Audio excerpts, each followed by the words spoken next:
Kira-kira apa sih yang dibutuhkan sebuah negara buat jadi negara adidaya ekonomi? Nah, kali ini kita akan bedah ambisi besar Indonesia untuk bisa gabung ke jajaran elit dunia pada tahun 2045 dan juga rintangan-rintangan berat yang menghadang di depannya. Oke, jadi ini dia nih tujuan besarnya. Tahun 2045, Indonesia nggak cuma mau jadi ekonomi terbesar keempat di dunia. Visi Indonesia Maju 2045 ini intinya adalah memastikan kekayaan negara itu bisa dirasain sama semua orang lewat pendapatan per kapita yang tinggi. Jadi ini bukan soal naikin angka di statistik aja, tapi soal benar-benar mengubah taraf hidup masyarakatnya. Tapi, ada satu peringatan besar yang seolah-olah jadi bayang-bayang buat mimpi ini dan datangnya dari Bank Dunia. Intinya mereka bilang gini, strategi yang udah berhasil bawa Indonesia sampai ke titik sekarang ini, itu nggak akan cukup buat ngebawa Indonesia sampai ke garis finish. Ini peringatan yang bikin kita sadar kalau sukses di masa lalu itu bukan jaminan buat makmur di masa depan. Jadi, apa sih rintangan terbesar yang dimaksud? Nah, ini adalah teka-teki klasik dalam pembangunan ekonomi, sebuah fenomena yang udah menjebak banyak banget negara berkembang, namanya jebakan pendapatan menengah atau middle income trap.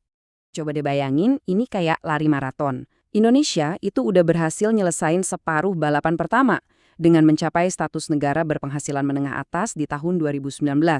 Keren. Tapi, bagian paling beratnya tuh justru di depan mata.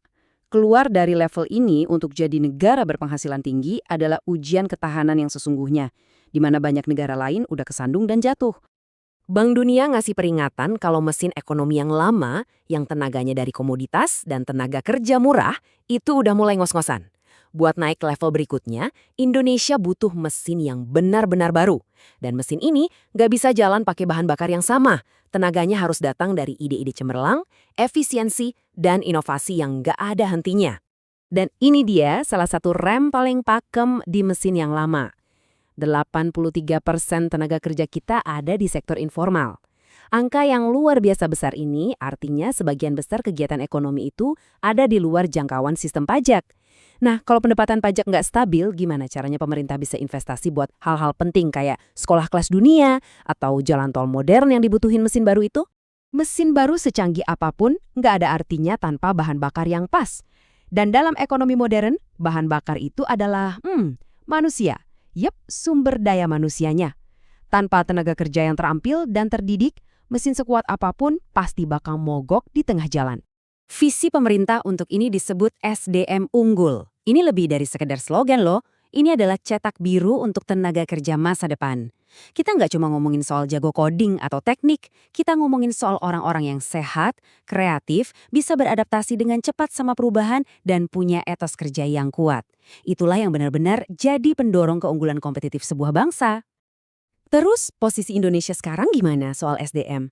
Data ini ngasih gambaran yang cukup jelas. Peringkat ke-107 dari 189 negara di Indeks Pembangunan Manusia, ini menempatkan Indonesia secara signifikan di belakang negara-negara tetangga kita kayak Malaysia dan Thailand.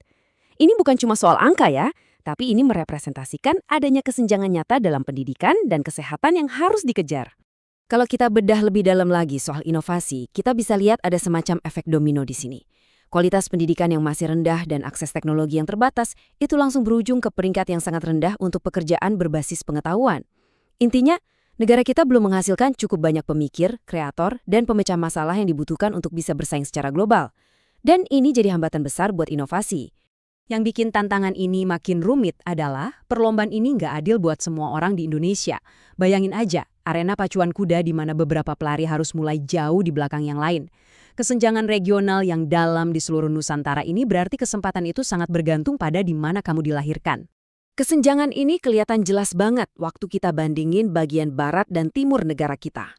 Dengan tingkat kemiskinan yang hampir 2 kali lipat di bagian timur, jelas banget kalau buah pertumbuhan ekonomi itu belum dibagikan secara merata. Ini seperti ada dua Indonesia yang bergerak dengan kecepatan yang sangat berbeda. Dan ketidakseimbangan ini punya konsekuensi di dunia nyata. Bahkan ketika pemerintah mencoba untuk memacu pembangunan dengan menciptakan pusat-pusat pertumbuhan khusus seperti kawasan ekonomi khusus, hasilnya masih kurang memuaskan. Tanpa jalan, pelabuhan, dan konektivitas yang memadai, zona-zona ini jadi terisolasi dan akhirnya gagal mencapai potensi mereka. Oke, menghadapi rintangan yang begitu besar, apa dong rencana pemerintah?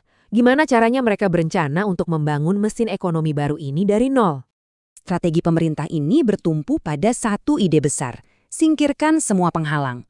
Lewat reformasi struktural besar-besaran, mereka mau pangkas birokrasi, menyederhanakan peraturan, dan intinya menggelar karpet merah buat investasi. Tujuannya adalah untuk mengubah Indonesia jadi tempat yang jauh lebih mudah dan menarik untuk berbisnis. Dan imbalannya gede banget. Bank Dunia menghitung kalau reformasi ini berhasil, dampaknya bisa menambah 2% penuh pada pertumbuhan ekonomi tahunan. Itu bukan perubahan kecil loh, itu adalah game changer yang bisa jadi pembeda antara terjebak di tengah dan melesat menuju status negara berpenghasilan tinggi. Semua ini membawa kita kembali ke pertanyaan utamanya. Dengan garis finish tahun 2045 yang sudah di depan mata, apakah Indonesia benar-benar bisa memenangkan perlombaan ini? Jalan menuju kemenangan menuntut Indonesia untuk bisa menaklukkan rintangan-rintangan utama yang sudah kita bahas.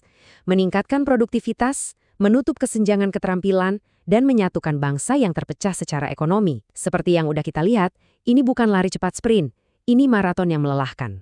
Pada akhirnya visinya sudah ada. Rencananya di atas kertas juga jelas. Tapi tantangan terbesar bagi Indonesia sepertinya bukanlah soal strategi, melainkan eksekusi. Pertanyaan yang akan menentukan nasibnya di tahun 2045 nanti bukanlah apa yang harus dilakukan, tapi apakah Indonesia punya kemauan dan kemampuan untuk benar-benar melakukannya dari tahun ke tahun secara konsisten.